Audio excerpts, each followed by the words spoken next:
एक दिन प्रातः काल के समय नारद मुनि भ्रमण पर निकले तो रास्ते में उनकी भेंट भालासुर नाम के राक्षस से हो गई। भालासुर तेज गति से कहीं जा रहा था। अरे अरे भालासुर, इतनी तेज गति से कहाँ जा रहे हो? सब कुशल मंगल तो है? प्रणाम देवश्री, मैं तो उस राधा के पास अपने साथ विवाह का प्रस्ताव लेकर जा रहा हूँ। मैं जानता हूँ राधा अति सुंदर है, इसीलिए मैं उससे विवाह करके उसे अपनी पत्नी बनाना चाहता हूँ। अच्छा तो ये बात है, परंतु क्या तुम्हें ऐसा लगता है कि तुम राधा रानी से विवाह का प्रस्ताव रखोगे और वो तुम्हारा प्रस्ताव स्वीकार कर लेंगी? असंभव। क्यों नहीं करेंगी? मैं देखने में उस ग्वाले कृष्ण से बेहतर हूँ, मुझ में बहुत शक्ति है, वो मेरे साथ विवाह का प्रस्ताव अवश्य स्वीकार करेगी। नारद मुनि जानते थे कि भालासुर एक अहंकारी दैत्य है, इसलिए अहंकार ने उसकी बुद्धि को नष्ट कर दिया है। भालासुर को सबक सिखाने के लिए नारद मुनि ने उसी क्षण एक चतुर योजना बनाई और भालासुर से बोले, देखो भालासुर, जहाँ तक मुझे पता है राधा रानी के हृदय में तो सदैव से ही कृष्ण का वास है। राधा रानी कृष्ण जी से अटूट प्रेम करती हैं, इसीलिए वो कृष्ण के अलावा किसी के प्रेम बंधन में नहीं बन सकती। पर मेरे पास एक उपाय है जिसकी सहायता से तुम राधा रानी तक अपने विवाह का प्रस्ताव पहुंचा सकते हो और राधा रानी को शक भी नहीं होगा कि तुम सचमुच एक दैत्य हो। मैं समझा नहीं देवश्री नारद, आप मुझे विस्तार से बताइए। भालासुर, मेरे कहने का तात्पर्य ये है कि तुम राधा रानी के सामने कृष्ण के रूप में जाओ। जब वो अपने सामने साक्षात कृष्ण को देखेंगी तो अपने आप प्रेम की डोर से खींची चली आएंगी। पर अगर तुम अपने इस भयानक रूप में उनके सामने जाओगे तो तुम्हें देखकर वो डर जाएंगी, इसीलिए तुम्हें कृष्ण का रूप धारण कर लेना चाहिए। पर इस कार्य में बहुत सावधानी रखनी होगी। तुम्हें ध्यान देना होगा कि राधा रानी को ये बात पता न चले कि तुम नकली कृष्ण हो। तुम उनके सामने बिल्कुल असली कृष्ण की भांति ही जाना, किसी को भी तुम पर संदेह ना हो पाए। क्या तो आप ठीक रहे हो? मेरे इस रूप को देखकर तो राधा मुझे विवाह के लिए कभी हाँ नहीं कहेगी, पर उस कृष्ण के रूप में अगर मैं जाऊंगा तो वो मुझसे विवाह अवश्य कर लेगी। नारद मुनि ने पूरी तरह से भालासुर को अपनी बातों में फंसा लिया था। भालासुर को नारद मुनि की बात बहुत अच्छी लगी और उसने तुरंत ही कृष्ण जी का रूप ले लिया। देवश्री नारद, मैं कैसा लग रहा हूँ? क्या कोई मुझे पहचान पाएगा? अरे तुम बिल्कुल कृष्ण जी की भांति लग रहे हो, अब तुम्हें कोई नहीं पहचान पाएगा। अब तुम आराम से राधा रानी के पास जाओ और अपने हृदय की बात कह दो। घमंड में भरा हुआ भालासुर बिना कुछ सोचे समझे बस कृष्ण जी का रूप लेकर बरसाना की ओर चल पड़ा। नारद जी मंद मंद मुस्कुराने लगे, क्योंकि वो जानते थे कि राधा रानी तो भालासुर को देखते से ही पहचान जाएगी। पर भालासुर को सबक सिखाना आवश्यक था ताकि वो दोबारा ऐसी हरकत करने की कोशिश न करे। भालासुर बरसाना पहुंच जाता है। अब कृष्ण जी के रूप में उसे देखकर सारे गांव वाले हैरान रह जाते हैं। सब बहुत खुश होते हैं। हम तो बहुत खुश हैं कि आप बरसाना में पधारे। जब से आप मथुरा गए हो, आपने तो बरसाना की सुध लेना ही छोड़ दिया। वैसे आप अचानक बरसाना आ गए, हमें तो आपके आने की कोई खबर ही नहीं थी। हाँ, मैं तो बस राधा से मिलने आया हूँ। हम जानते हैं कि आप बरसाना राधा से मिलने आए हो, पर पहले हमें भी तो अपनी सेवा का सौभाग्य दीजिए। हम तो आपकी इतनी सेवा कर ही नहीं पाते। भालासुर बार बार राधा का नाम ले रहा था। मैं बोल रहा हूँ ना, मुझे राधा से मिलना है। ये सब मत करो, मेरा कुछ मन नहीं है। राधा का घर कहाँ है? अरे कान्हा, तुम्हें तो राधा का घर पता है, फिर घर काहे पूछ रहे हो? अरे तो इतने समय बाद आया हूँ, क्या मैं रास्ता भूल नहीं सकता क्या? आप सब मेरी परीक्षा ले रहे हो। मुझे तो ऐसा लग रहा है आप ये सोच रहे हो कि मैं असली कृष्ण नहीं हूँ, कोई नकली कृष्ण हूँ। नहीं नहीं, ऐसी कोई बात नहीं है। आप क्रोधित मत होइए, हम आपको अभी राधा रानी के घर ले चलते हैं। बरसाना गांव के कुछ लोग भालासुर को राधा रानी के घर ले जाते हैं। राधा रानी की सुंदरता को देखकर भालासुर मोहित हो जाता है और काफी देर तक राधा रानी को देखता रहता है। पर राधा रानी तो कृष्ण जी को देखकर बिल्कुल भी उत्साहित नहीं थी और न ही उन्होंने कृष्ण जी का स्वागत किया। तभी गोकुल गांव से नंद बाबा और यशोदा मैया आ जाते हैं। उन्हें भी ये खबर पता चल गई थी कि कृष्ण जी मथुरा से वापस आ गए हैं और सीधे बरसाना आए हैं। अपने कान्हा को देखकर यशोदा मैया की आंखों में खुशी के आंसू आ जाते हैं, पर भालासुर का ध्यान तो केवल राधा रानी की तरफ था। वह तो नंद बाबा और यशोदा मैया को जानते तक नहीं थे। क्यों रे लल्ला, मथुरा जाकर अपनी माँ को भूल गया? कैसी विचित्र बात है। कृष्ण का भेष बनाकर बरसाना आ तो गए, परंतु कृष्ण की भांति व्यवहार करना नहीं सीखे, कृष्ण की आदतों को सीख कर नहीं आए। राधा रानी की बात सुनकर भालासुर घबरा गया। तुम्हारे कहने का क्या मतलब है? क्या मैं कृष्ण नहीं कोई बहरूपिया हूँ? आप सबको क्या लगता है कि मैं कृष्ण नहीं हूँ? तभी भगवान कृष्ण आ जाते हैं। अब दो कृष्ण देखकर सब चौंक जाते हैं। कृष्ण जी आते से ही अपनी मैया और बाबा के पैर छूते हैं और अपनी माँ यशोदा के गले लग जाते हैं। क्या बात है?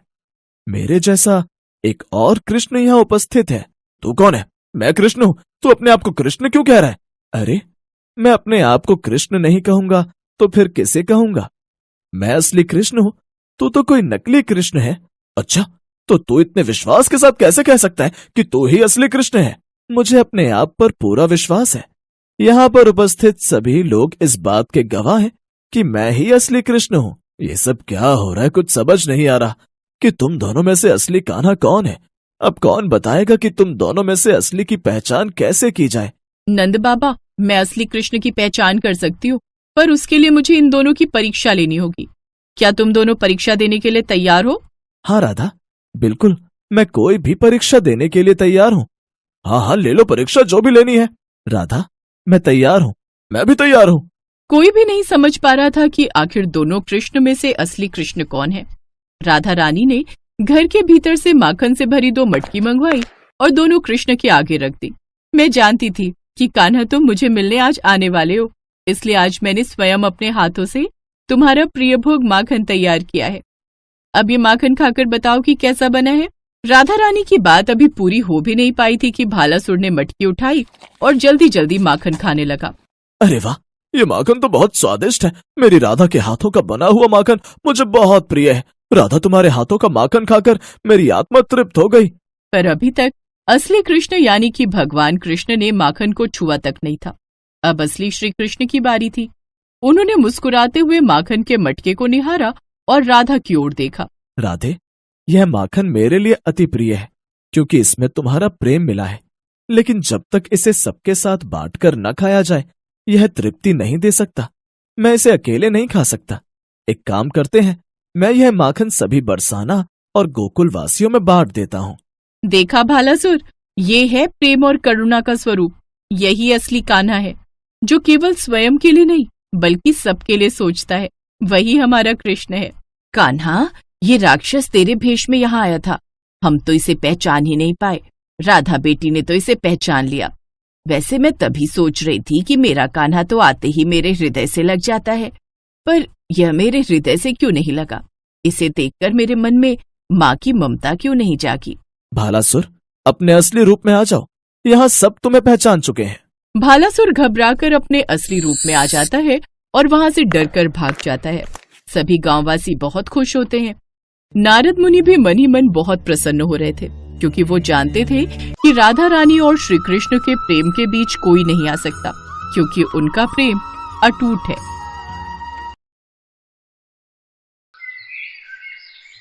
धरती लोक पर कृष्ण जन्माष्टमी की धूम मची हुई थी। जहाँ देखो वहाँ जगह जगह हर घर हर मंदिर सजा हुआ था। भगवान श्री कृष्ण के जन्मोत्सव के लिए सभी अपनी तरफ से तैयारी कर रहे थे। ये नजारा गोलोक में विराजे श्री भगवान कृष्ण और राधा मैया देखकर अति प्रसन्न हो रहे थे। तभी श्री कृष्ण ने अपने मोर पंख को ठीक किया, कमर में बांसुरी को कसा और मुकुट पहनकर तैयार हो गए। कान्हा, कहाँ चल दिए इतना सज संवर कर? अरे राधा, आज मेरा जन्मदिन है। धरतीवासी मेरे जन्म उत्सव को इतनी धूमधाम से मनाते हैं। मन में विचार आ रहा है आज अपने भक्तों की परीक्षा ली जाए, इसलिए धरती लोक में भ्रमण के लिए जा रहा हूँ। अच्छा, फिर तो मैं भी तुम्हारे साथ चलूंगी। तुम्हारे बिना तो मैं अधूरा हूँ राधे। भला तुम्हारे बिना मैं कैसे जा सकता हूँ? चलो, अब तुम भी तैयार हो जाओ। कान्हा, तुम्हें ज्ञात है जन्माष्टमी पर भक्त तुम्हें छोटे बालक के रूप में पूजते हैं, इसलिए इस रूप में नहीं, हम छोटे बच्चों के रूप में जाएंगे। ये भी उत्तम रहेगा। राधा कृष्ण दोनों धरती लोक पर जाने ही लगे कि तभी कृष्ण के सारे सखा वहाँ आ गए। अरे वाह कान्हा, तुम्हारे जन्मदिन का आयोजन और तुम अकेले अकेले ही जा रहे हो। आज तो खीर पूड़ी पकवान मिलेंगे, हम भी तुम्हारे साथ चलेंगे। अब तो तुम सबको भी ले जाना ही पड़ेगा। ठीक है, चलो तुम सब भी मेरे जन्मोत्सव का आनंद लेने चलो। राधा कृष्ण और सभी सखा छोटे छोटे बच्चों के रूप में आ जाते हैं और धरती लोक में पहुंचते हैं। घूमते घूमते वे सब एक गांव में पहुंचते हैं। वहां पर सब जगह जन्माष्टमी की धूम थी। कन्हैया, मुझे तो बहुत जोरों की भूख लगी है, चलो न कहीं चलकर कुछ खाते हैं। हाँ, राधा बिल्कुल ठीक कह रही है। चलो ना कान्हा, सब मिलकर कहीं बढ़िया बढ़िया पकवान खाते हैं। मन तो मेरा भी हो रहा है। चलो, वो सामने उस घर में चलते हैं। वहां लग रहा है बढ़िया बढ़िया जन्माष्टमी की सजावट हो रही है। मेरे जन्मदिन की खुशियां मनाई जा रही हैं। चलो, सब चलते हैं। अरे अरे अरे, ये तुम सब कहाँ चले आ रहे हो? चलो हटो, बाहर जाओ। पता नहीं कहाँ कहाँ से आ जाते हैं। मैं भगवान कृष्ण के भोग की तैयारी कर रही हूँ। तुम लोग क्यों आए हो? हमें बहुत जोरों की भूख लगी है, कुछ खाने को दे दो। वाह, यहाँ तो पूड़ी, हलवा, सब्जी, खीर, यहाँ तो बहुत कुछ है। अरे क्या बात है सुशीला, आरती का समय हो रहा है, अंदर आओ, बाहर क्यों खड़ी हो? हाँ हाँ, आ रही हूँ। दरवाजा बंद कर दूं? चलो बच्चों, यहाँ से जाओ। कान्हा, इन्होंने तो द्वार बंद कर लिया। अब हम क्या करें? हम सबको बहुत जोरों की भूख लग रही है। ये कैसी बात हुई? तुम्हारा ही जन्मदिन मना रहे हैं और तुम्हें ही कुछ खाने को नहीं दिया। अरे सुदामा, इन्हें थोड़ी पता है कि मैं वास्तव में कृष्ण हूँ। ये तो मुझे एक साधारण बालक समझ रहे हैं। कोई बात नहीं सुदामा, कोई तो होगा जो हमें इस रूप में भोजन देगा। चलो और कहीं देखते हैं। राधा कृष्ण और सभी बालक बालिकाएं कुछ और जगह पर भी गए, पर वहां भी आरती और पूजन चल रहा था। कहीं भी उन्हें खाने को कुछ नहीं मिला। वे चलते चलते थक गए। मानव शरीर धारण किया है तो इतनी भूख तो सहन करनी ही होगी। बस एक आखिरी द्वार और खटखटाते हैं। अगर यहाँ नहीं मिला तो हम वापस गोलोक चले जाएंगे। ठीक है कान्हा, चलो इस घर में ही चलते हैं। थोड़ी और खीर दे। तुझे जब पता था कि मंदिर में खीर का प्रसाद बट रहा है तो तू थोड़ा ज्यादा नहीं ला सकती थी?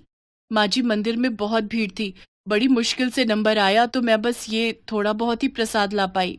अरे अम्मा, खा लो ना। वैसे भी खीर खाए कितना समय हो गया।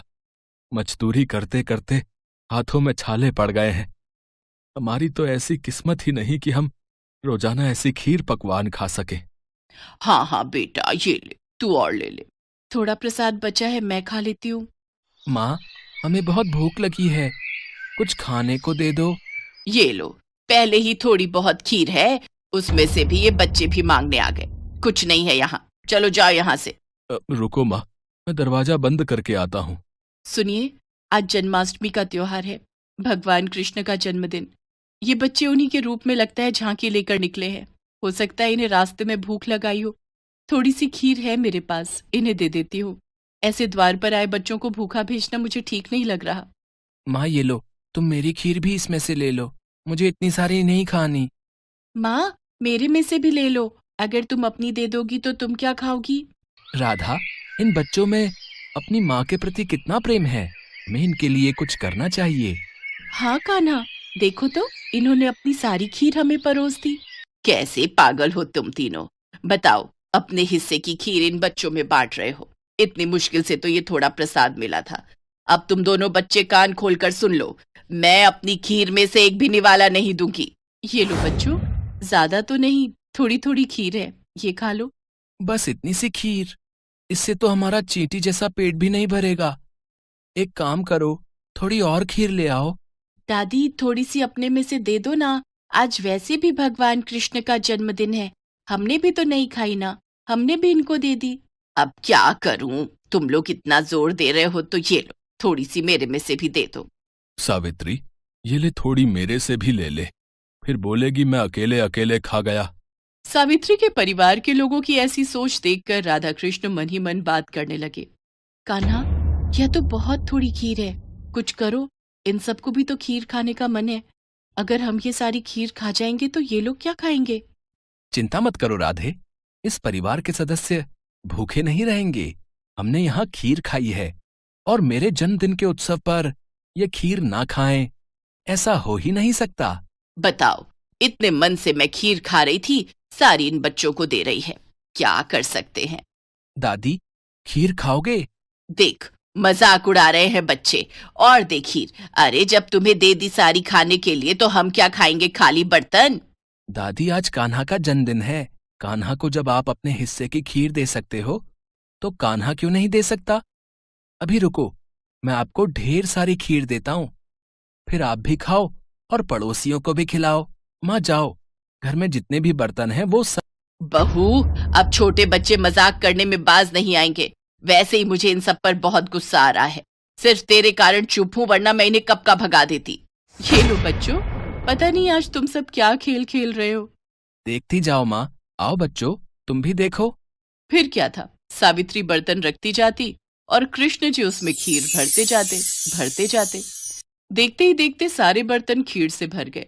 ये चमत्कार देखकर सब लोग दंग रह गए। बहू, हमारे भाग्य धन्य हो गए। ये तो साक्षात कान्हा पधारे हैं। हाँ, माखन चोर नंद किशोर हमारे द्वार आए हैं। खीर से हमारे पात्र भर दिए। हे कृष्ण मुरारी, अपना रूप दिखाओ। हे राधा मैया, अपना रूप दिखाओ, हमें दर्शन दो। सबकी प्रार्थना सुनकर राधा कृष्ण अपने रूप में आते हैं। उनके साथ साथ सुदामा और सभी सखा भी अपने रूप में आ जाते हैं। इतना सुंदर दृश्य देखकर सावित्री और उसके परिवार में सबकी आंखों में आंसू आ जाते हैं। माँ, ये सत्य है कि जो भी भक्त भूखों को भोजन कराता है, प्यासे को पानी पिलाता है, खुद भूखा रहकर घर आए भूखे जरूरतमंद को अपने हिस्से का निवाला देता है, मैं उसकी सहायता अवश्य करता हूँ। हम तो धरती पर भक्तों की परीक्षा हेतु आए थे और यहाँ इतने प्रेम से खीर खाकर मन प्रसन्न हो गया। कान्हा, आज जन्माष्टमी का पावन अवसर है और इन सब ने हमारी बहुत सेवा की है, तो इन्हें उस सेवा का फल हमें जरूर प्रदान करना चाहिए। हाँ राधे, अवश्य हम इन्हें इनकी सेवा का फल जरूर देंगे। और फिर जहाँ जहाँ राधा कृष्ण ने हाथों को आशीर्वाद स्वरूप घुमाया, उस जगह धन के भंडार भर गए। सावित्री की छोटी सी टूटी फूटी झोपड़ी महल में बदल गई। उनके जीवन में सारे सुख वैभव आ गए। गरीबी और दरिद्रता दूर हो गई। सावित्री के परिवार में खुशियां देकर राधा कृष्ण और सभी ग्वाल बालों के संग वापस गोलोक लौट गए।